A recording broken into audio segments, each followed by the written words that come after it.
Децата изобщо не разбират това, което учат. И справо.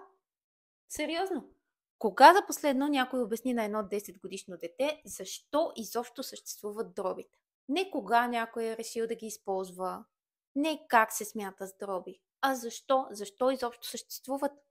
В школа Питагор ние винаги започваме от смисъла, а смисъла дава история.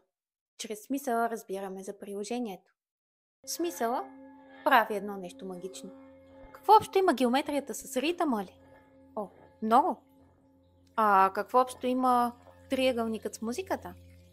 Не можете и да си представите. Когато децата виждат връзката между нещата, те тогава започват да мислят.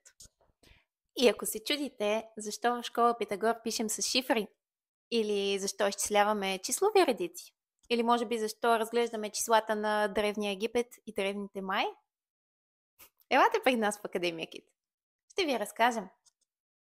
Но, може би, ще се наложи да разшифровате някой шифър, за да влезете.